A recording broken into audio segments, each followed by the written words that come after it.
Magical symbols, known as sigils, have a long history in the gospel of Jesus Christ.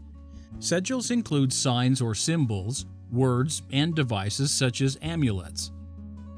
This means that the name of Christ, which we have described as a magic spell, is a type of sigil. Devices such as the Davidic regala are sigils as well. They all have the symbolic form and magical power. Symbols on their own have an important gospel history. Blood on the lintels during the Exodus, a symbol representing the atonement and liberation of mankind from sin, became a magic sigil providing protection for Israel from the angel of death.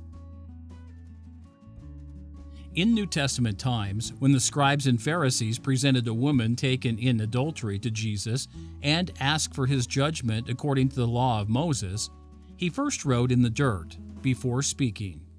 When they insisted, he challenged any without the same sin to cast the first stone. Eventually, the crowd of accusers dispersed.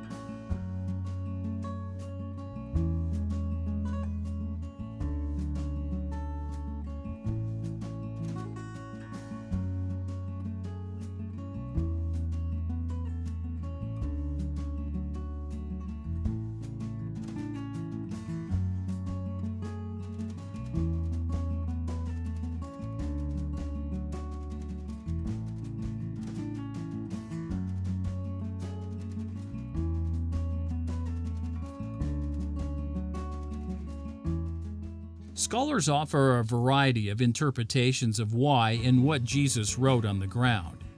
The King James interpreter suggests he was pretending not to hear the accusers, adding the statement, as though he heard them not, but this is not in the original.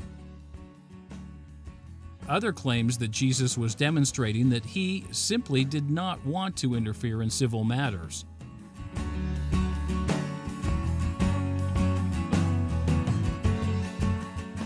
To yet other scholars, Jesus was showing contempt towards the accusers.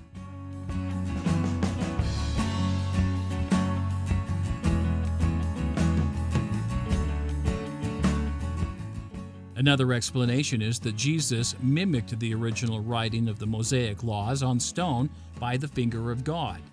In this case, it would be a condemnation of the scribes and Pharisees for their own violation of the commandments.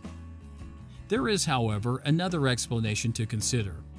Jesus may have been practicing symbolic magic. Desmond Stewart, in his book on Jesus Christ as a musician, called The Foreigner, believes that Jesus was practicing ancient Egyptian magic, specifically sandwriting. This makes sense when we consider that the Savior grew up in Egypt and would likely have known many of their magical practices. Egypt, after all, was the epicenter of magical practices for Western civilization. There wasn't a better place to learn magic. Sandwriting and sand painting as magical practices have existed from time immemorial across the globe and continue today. It is used in such divination practices such as geomancy, as shown in this case from Mali.